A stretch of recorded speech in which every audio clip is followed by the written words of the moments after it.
The feed knew you before you did. When I was 22, I was becoming a fuck-up, and exactly the type of person an attention economy was built to exploit. I was retaking the class I failed, which blocked me from getting my degree, making $25K at my first job until I lost it for being just not very good at it. Depressed and spending most of my time consuming whatever edgelord corner of the internet the algorithm decided I needed to see next. Lost, bitter, broke. A tale as old as time. I don't really think of myself as vulnerable, but this rocky period at a pivotal point in my life left me weak against highly advanced systems of data collection and optimization. And vulnerable people are valuable to these systems. They have more hours to fill, more emptiness to feed content into, more psychological surface area to work with. And I had all three in abundance. I thought I was just passing the time, distracting myself. But somewhere in that period, my sense of what was normal, what was funny, what men were supposed to be like, it all got warped. And I couldn't point to a single conversation, meme, or experience that changed it. And how do you stop a downward spiral that you don't even know is happening? That's how the feed is designed, to keep us there, drip by drip.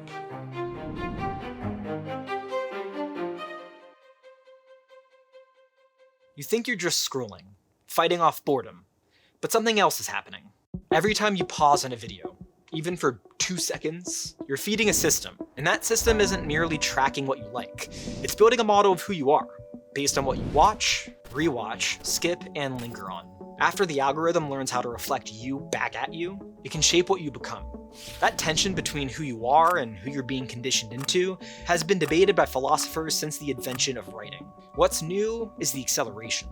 Claire Robertson is a psychologist who studies political extremism, and she has a distinct way of framing it. We don't have a social media part of our brain. It's mostly just distorting or amplifying like certain processes that we've had for a really long time. I kind of think of it a little bit like it's just kind of leaning on the horn, right? Constantly of that identity that we really want. The need to know what's normal, to fit in, to be accepted by your group. That's not a bug in us. That's why we survived. The horn just used to be quieter, and the information it gave you about what was normal was at least loosely connected to the people physically around you. Spending more of our time online changes our social conditioning. When we go online, we get a lot of information about, what's normal, and as kind of we're discovering, the information that's actually online turns out super, super, super biased. So we're getting really incorrect information about what's normal, but that messes with our perceptions, right? Watch a few videos about discipline and self-reliance, and your whole feed shifts. The algorithm clocks it as this keeps them watching, so it gives you more intense, more specific, and you adapt to it without realizing you're adapting. Your sense of self online isn't purely something you construct. It's something the system infers, and then reinforces.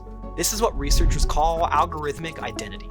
It just feels like your taste, your values, your worldview. But you didn't get to choose from everything that exists.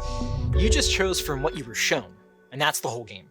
Nick Seaver is an anthropologist at Tufts who spent years doing ethnography with the engineers who actually build these systems. A lot of people assume that something nefarious is needed to figure out our taste, that this technology has to be sinister and targeted to make these recommendation systems work so well. His answer is different and maybe more unsettling than that. The surprising thing is that they work fairly well without having to do that. It's actually a lot easier to profile you in other ways, right? There's all sorts of data that you emit, and there's all sorts of predictability in people's behavior. The reason you're talking about the TV show and the reason they're targeting you for it are the same thing, right? Like, you are the kind of person that might be interested in this TV show, which is why you heard about it in the first place. They don't need a big, scary surveillance system. They just need enough data about enough people like you, and then the system can predict you from the outside. And the system that's profiling you as a viewer is the same system that people making your content have to perform for. Except they can see the metrics, exactly where people drop off, and what keeps them watching. Dr. Brooke, Erin, Duffy has spent years studying creators and the effect that this has on what they put out there. I hear a lot about self-censorship, about, what can I say that is going to keep me brand friendly? And, that inevitably translates into a sort of watered down self. At the same time, there's also this push to engage in so-called rage baiting.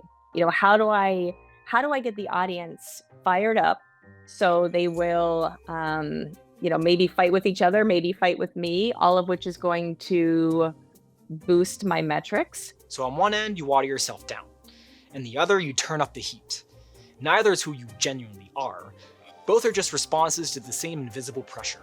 What are we losing when we're constantly thinking about how to turn ourselves into a brand? It becomes very much motivated by external factors rather than the intrinsic motivations that drive a lot of people to this space in the first place. And here is where it stops being just a personal problem. Curtis Puryear is a political psychologist who studies what happens to how we talk and think the longer we spend inside these systems. He analyzed billions of comments on Reddit and millions of tweets, tracking the same users over years. What he found was that it wasn't just what people were saying that changed, it was their entire register.